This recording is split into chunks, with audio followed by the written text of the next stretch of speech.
Gracias nuevamente por estar con nosotros esta mañana en el programa En Contexto.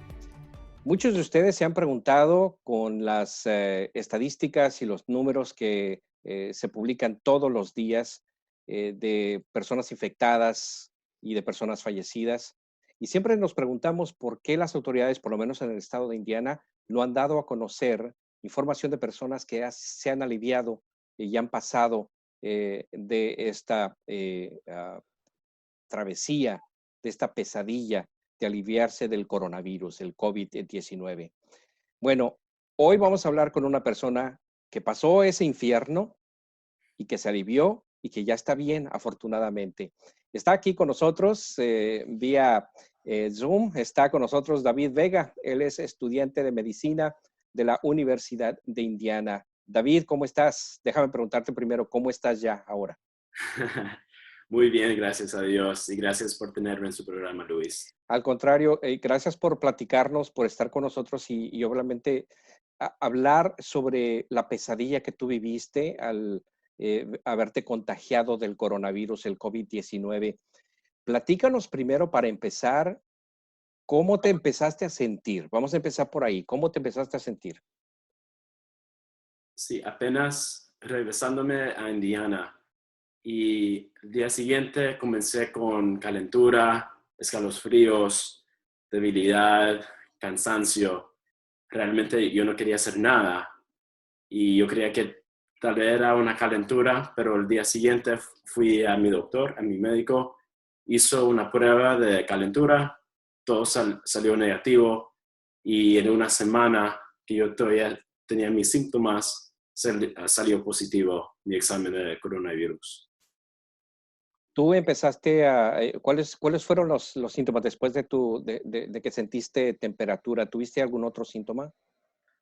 Gracias, Algo más, por ejemplo, grave que tú hayas considerado como grave. sí, gracias a Dios, yo no falté la respiración, no tuve tos, ni náusea, un poquito de náusea. Yo estaba solamente en la cama casi una semana, casi 2 semanas, realmente que no tenía ganas de hacer nada.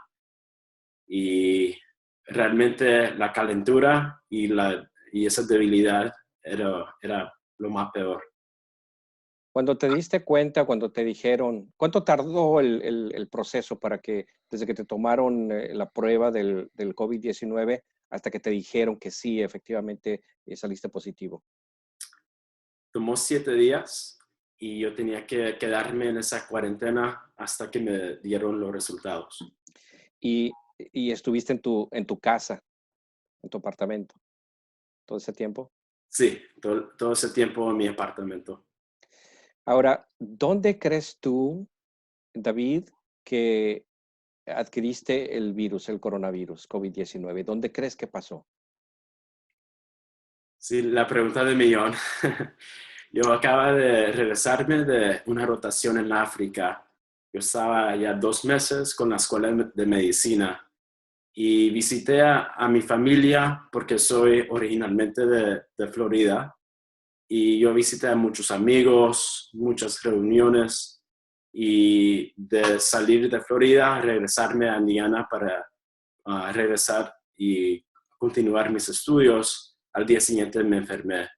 Entonces es muy difícil para mí decir a dónde específicamente que yo me contagié, pero desafortunadamente sí, me cayó el virus. O sea que estuviste expuesto en muchos lugares y hasta del otro lado del mundo estuviste expuesto, viajes en avión, me imagino que fiestas también asististe porque eres joven y obviamente las fiestas es a lo que más vamos cuando somos jóvenes, ¿no? Sí, en muchos aeropuertos, algunas fiestas de celebración. Uno de mis amigas va a tener esmelos, entonces tuvimos una fiesta, fui a la playa, al mall, entonces muchas oportunidades de contagiarme realmente. Ahora, ¿qué es lo que tú consideras que pasó? Es decir, tú eres estudiante de medicina, empezaste tú a escuchar acerca del coronavirus y cuando tú empezaste a escuchar sobre esto, ¿no te diste cuenta o no creíste que esto pudiera llegar a ser una pandemia? ¿Cómo lo tomaste tú como joven? Sí, realmente yo escuché un poquito en África sobre este virus cuando estaba comenzando en la China.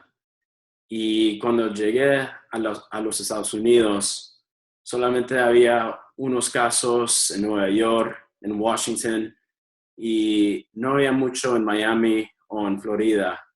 Entonces yo creía que si me voy a contagiar, tal vez como un tos o algo mínimo, pero no creía que me podía afectar porque creía que soy joven, saludable, yo hago muchos ejercicios, pero realmente sí me enfermé y lo más enfermo que yo, yo estaba en toda mi vida. O esto es lo que te iba a preguntar. ¿Tú habías sentido antes enfermarte así, de esta manera, cuando tú te enfermaste del coronavirus?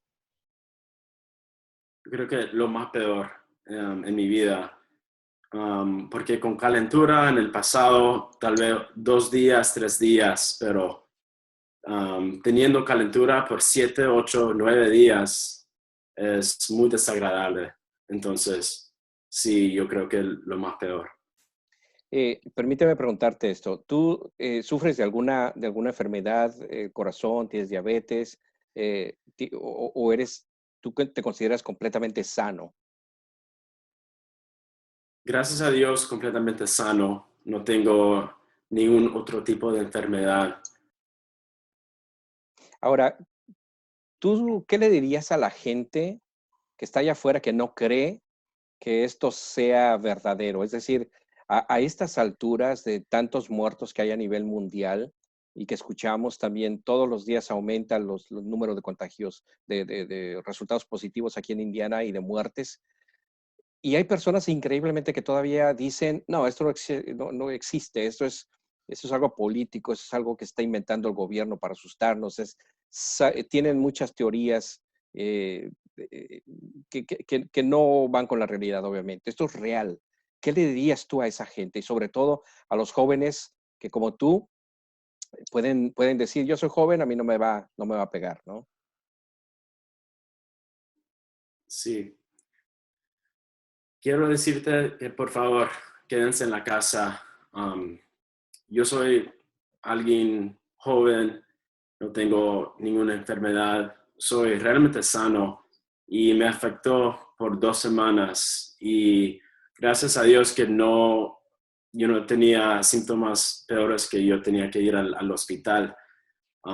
Estamos viendo ahora que en cada 5 personas que va al hospital con la coronavirus, uno de esas personas es un joven y estamos viendo más entradas a los cuidados intensivos y más muertos y todo. Entonces, realmente puede afectar a todo el mundo y también a los jóvenes. También pueden afectar otras personas, sin embargo, si no tienen síntomas. Entonces, estamos viendo más y más y cuando comencé mi, um, con mi Facebook, cuando compartí mi historia, solamente había 40,000 casos en los Estados Unidos y ahora casi 200,000. Sí, ya llegamos a esta cifra, 200,000 desafortunadamente, y el número de muertes sigue aumentando. Obviamente aquí en Indiana no estamos viendo lo mismo que se está viviendo en Nueva York, pero de acuerdo con las autoridades de salud de aquí del estado, algo parecido podríamos vivir aquí si es que no nos quedamos en casa y seguimos saliendo y contagiándonos y contagiando, llevando, regando el virus por todos lados. David, me da mucho gusto que estés bien. ¿Cómo por qué escogiste la carrera de medicina? Platícame. Y después de esta experiencia terrible que tú viviste con el COVID-19. Sí, mis papás y toda mi familia es de Nicaragua y viendo cómo es la medicina allá, yo siempre quería hacer algo para ayudar a los más necesitados y me involucré mucho con las clínicas, a los homeless y eso me dio mucho propósito en la vida y ahora voy a entrar en el campo de emergencia. Entonces voy a continuar a ayudar a todos los necesitados y a lo mejor voy a tratar a muchas personas con este virus también. Muy bien, pues te deseamos muchísima suerte en tu carrera, David, y muchísimas gracias por tu tiempo y por contarnos tu historia y para que la gente vea que hay esperanza, pero hay esperanza y tenemos que tener de todas maneras cuidado porque tú eres joven, te contagiaste del virus, afortunadamente no pasó a mayores, saliste de esta, pero hay mucha gente que no va a correr con la misma suerte, desafortunadamente, y muchos tenemos que hacer nuestra parte. David, muchísimas gracias por estar con nosotros. Sí, muchas gracias por tenerme, Luis, y gracias a Dios, gracias a todos los que están trabajando en el campo y gracias por todos que están quedándose en la casa porque sí están salvando las vidas. Así es, así es. Muy bien, muchísimas gracias, David. A la orden. Gracias. Gracias, David Vega. Él es estudiante de medicina de la Universidad de Indiana, platicándonos sobre lo que vivió, su experiencia después de haber sido contagiado, haberse contagiado del coronavirus. Salió adelante. Nosotros hacemos una pausa, regresamos con más aquí en el programa En Contexto. No se vayan.